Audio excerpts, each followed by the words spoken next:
Hello and welcome back. I am so glad you could join me for another reading. You may notice that sound has gotten a little worked out from last week. If I've done my editing correctly, you will not just be hearing it in one ear, but we'll find out. Before we begin, a huge special thank you to my patrons. Getting the reverse right. You guys are amazing so much. If you would like to join them, there is a link to my Patreon in the description, as well as other non-committal ways to support the channel. Thank you guys so much for your continued support. It does mean the world to me. Yeah, other than that, don't really have any other announcements.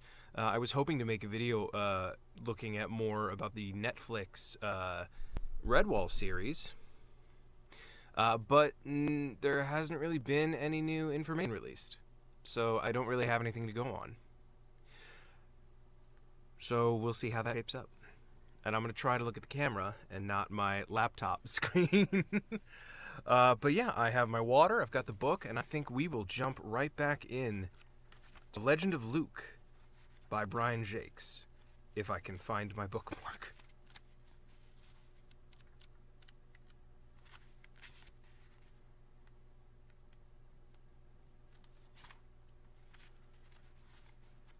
My bookmark's not in here. It's because it's right here. Anyway, The Legend of Luke by Brian Jacques, Chapter 11.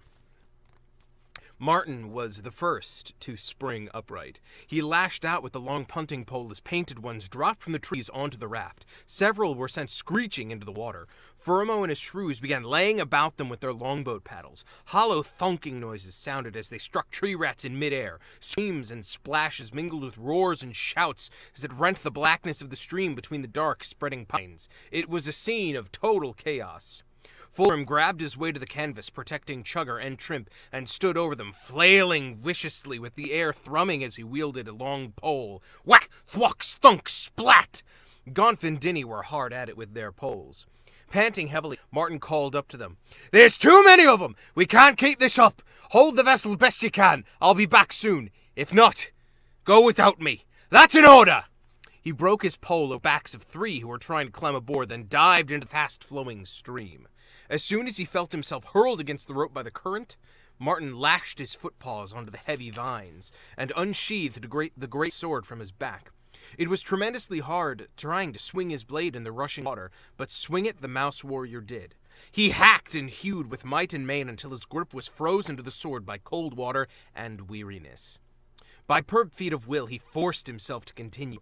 Heavy, wet strands struck his face as the razor-sharp blade whipped through them, and water filled his mouth as he roared like a wild beast, battling the powerful woven ropes of wet vine. Lowering the blade under water, Martin sawed furiously at the ones that he had twined his footpaws into, ducking his head beneath the surface and hunching both shoulders to put more force into his efforts. Then the raft was running ahead, scraping his back as it was liberated from the trap. Martin went head over tail, automatically shifting the sword to one paw and reaching out frantically with the other as the vessel sped forward.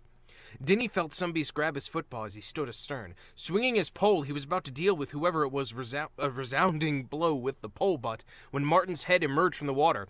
"Din! The pole! Quick!" The mole shot his pole into the water and Martin grabbed it. Throwing his sword onto the raft, he struggled aboard with it. With Dinny's help. The raft was still swarming with painted ones. Martin seized the fabulous blade. Whirling it aloft, he gave a full cry to the battle call of the Badger Lords. "Eulalia!" Screeching with fright, the tree vermin threw themselves from the raft, splashing frenziedly ashore. Gump threw back his head and roared with laughter. "Ha ha! Look at 'em go! The old Eulalia's worth a dozen fighters. Let me say, matey, that one of yours was a right blood freezer, and he jumped out of my fur."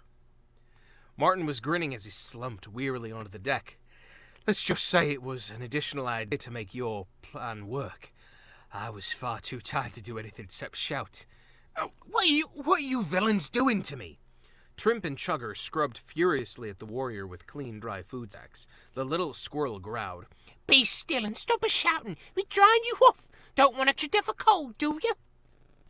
The hedgehog maid was hard put to keep a straight face. Her squirrel babe was becoming quite a one for being severe with other beasts. She cleaned Martin's ears out roughly. That's the stuff, Chug. You tell him. Ears have got to dry too, same as any other creature. Let me shift my position real quick.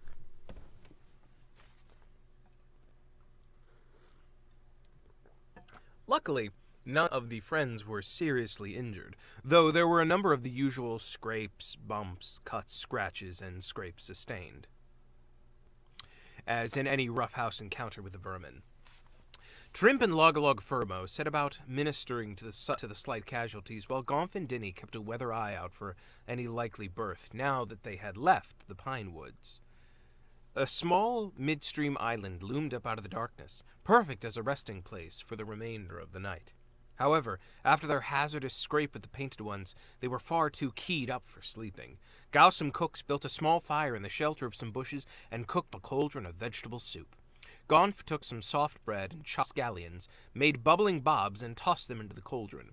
Trimp sat round the fire with the rest, feeling a strong sense of camaraderie with them, laughing and chatting and fishing for bubbling bobs with clean, sharp twigs. Furmo regaled them with a comic song called The Festive Fight. One dark and stormy night, as the sun set in the east, to Grandma's house I went, for to partake of a feast, with frogs and fat hedgehogs, some otters and a sparrow, and a squirrel attended to, armed with a bow and arrow. The seed cake had been served, when a dormouse in a bonnet took one bite, oh what a sight, she broke her teeth upon it. Then backward fell a mole, tail first into the custard. Oh, Gran grabbed his spoon and looked quite disgusted. He hit the mole a smack, then like a flash of lightning, an otter brained him with a flan, then started off the fighting. We fenced with celery sticks, with pies and puddings pelted. The squirrel with the bow by a pot of soup got belted.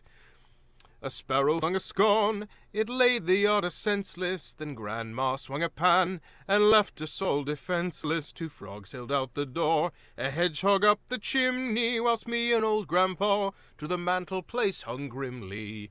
So hark and hear my tale, stay safe and home and starve, sir, stay clear of Grandma's house, when there's going to be a feast there.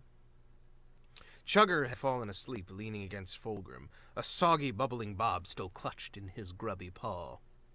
After the fight with the painted ones, Trimp trembled fitfully, thinking of what might have happened had they fallen into the claws of the foe.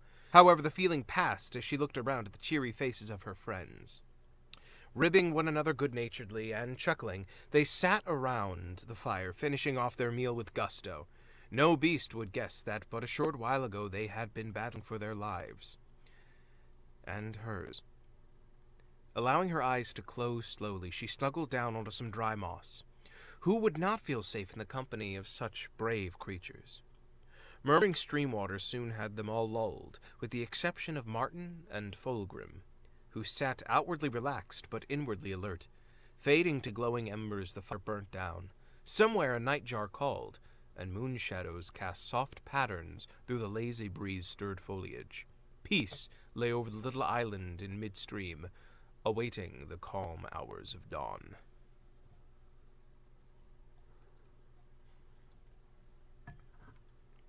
Day broke fine and clear, with a warm summer wind blowing westerly.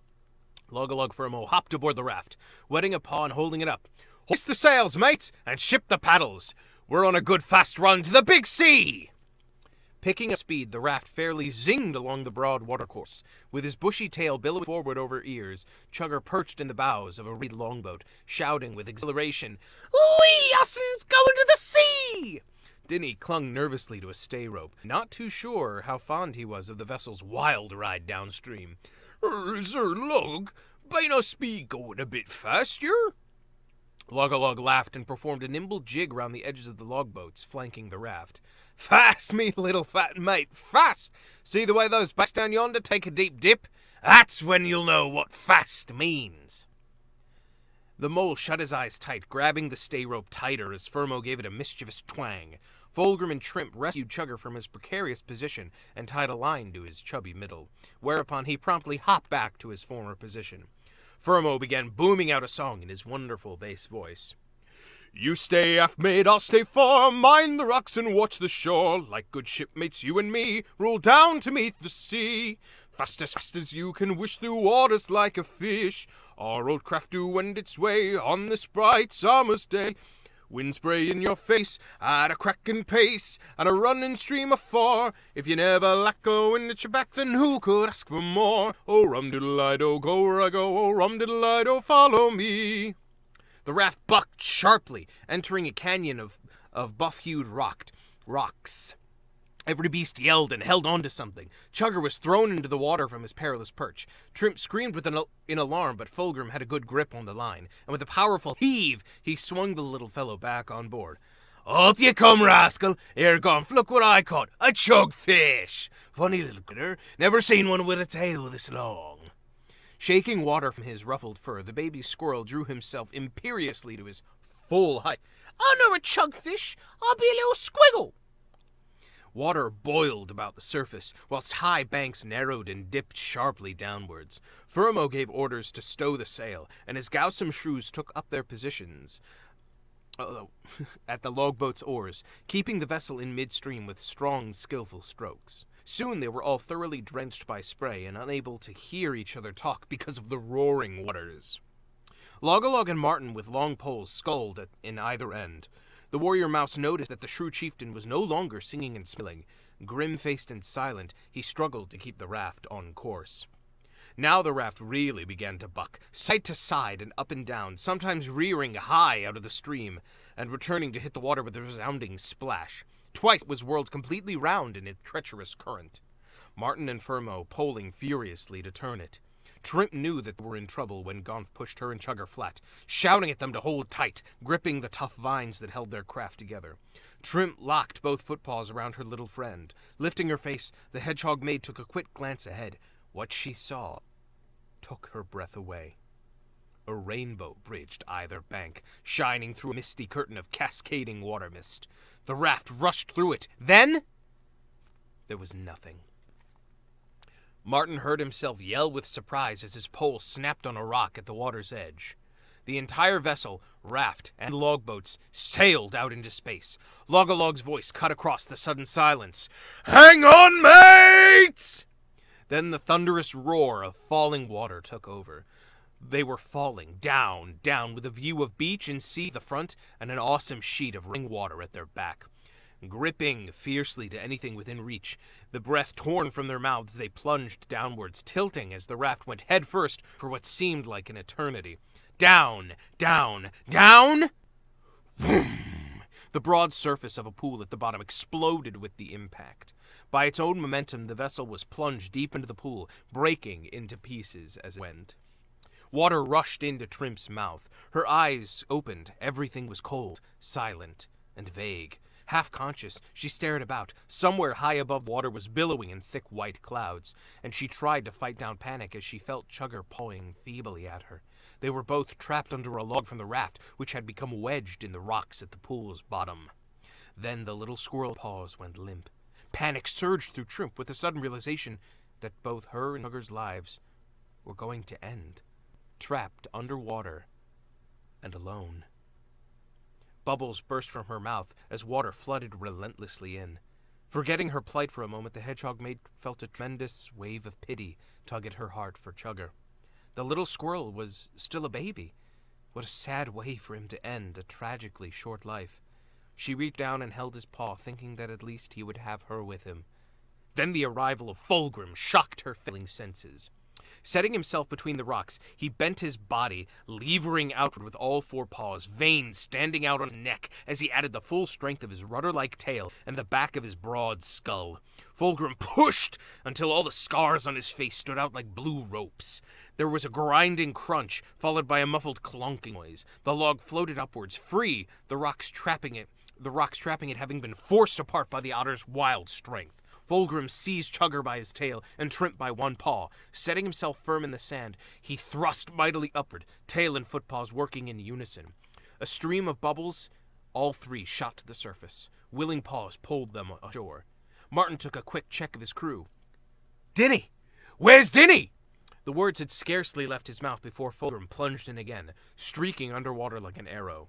while white sand and shell fragments, together with weeds and grains of rock, clouded the bottom, a pearly gray color. Fulgrim swam to an overturned logboat and wormed his way underneath. The otter's head broke water in a small air pocket trapped in an upturned vessel, and Dinny's head was facing him.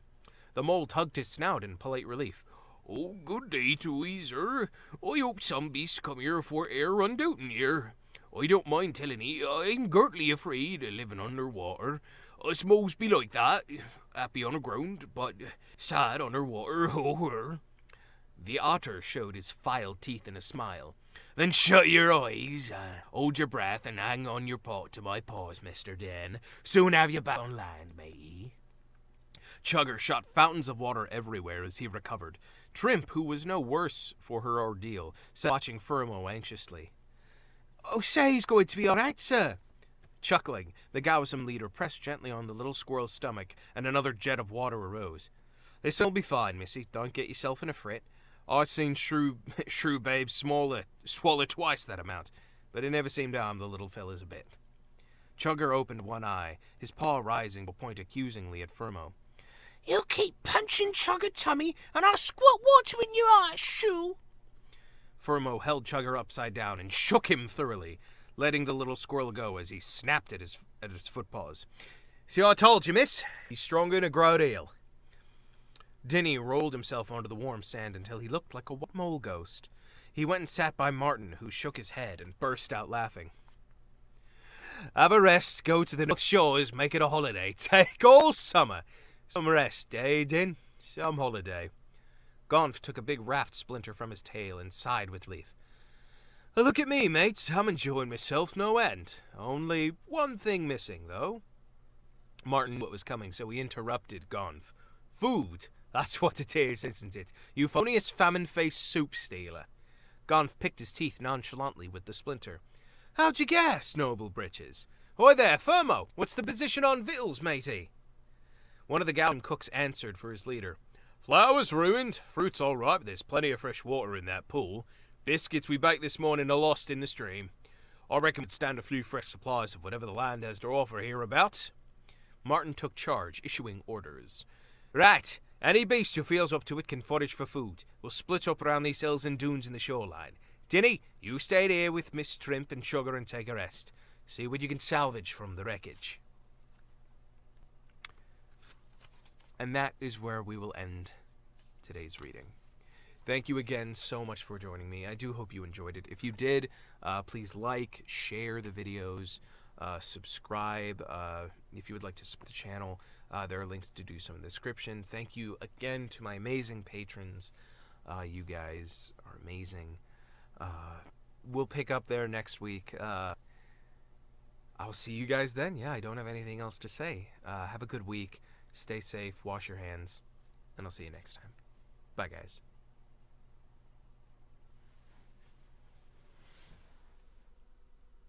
Guys, amazing. We'll pick up there next week. I'll see you guys then. Yeah, you don't have anything else to say. Have a good week. Stay safe. Wash your hands. And I'll see you next time. Bye, guys.